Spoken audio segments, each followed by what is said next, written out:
CTV National News correspondent Adrian Gabriel is live in Tel Aviv this morning. Adrian, maybe you can give us a bit of a firsthand account of what is happening on the ground in Israel this morning. Yeah, well, I can speak specifically to where we are right now. We're in a neighborhood called Florentine in South Tel Aviv. Right behind me is an apartment building. There's about 10 apartments in here. This was hit by a rocket on Saturday. It's one of the first buildings that was hit in the Tel Aviv region.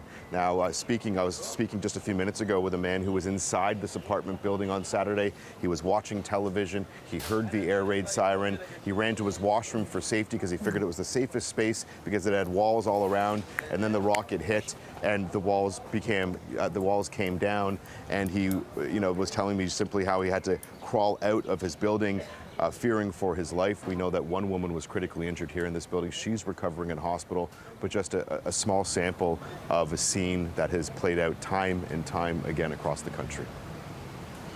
And Adrian, how would you describe how the people you've been speaking to are actually managing, 4 days into this horrific sort of almost surprise attack, but the magnitude of it was so significant. What are you hearing just from the people there in Tel Aviv about what sort of unfolded and now the response?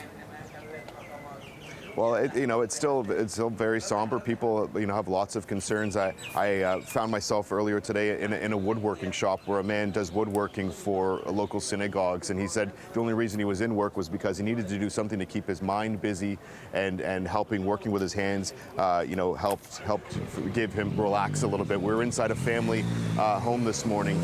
It was Vivian Silver, is a Canadian from Winnipeg who's believed to have been captured. We were in her son's home this morning. Schools are closed. All of their kids are home. They're on edge. They're trying to keep their children busy.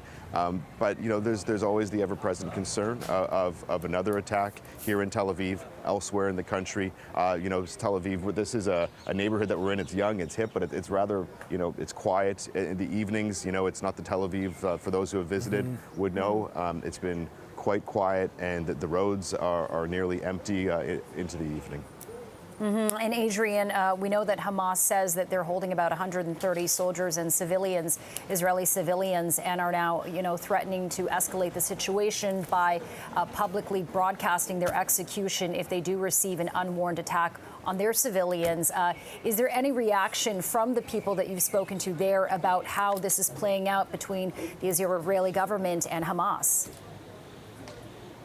Well, some that I've spoken to thus far since I've landed have said this is an example that, war will never solve the conflict. War will never, bring an end to this. The only thing that would actually bring an end to this is peace. Now, trying to find that in this region has been a decades-long problem. When it comes to those captives, speaking with Vivian Silver's son this morning, he acknowledged that it is a tactic being used by Hamas.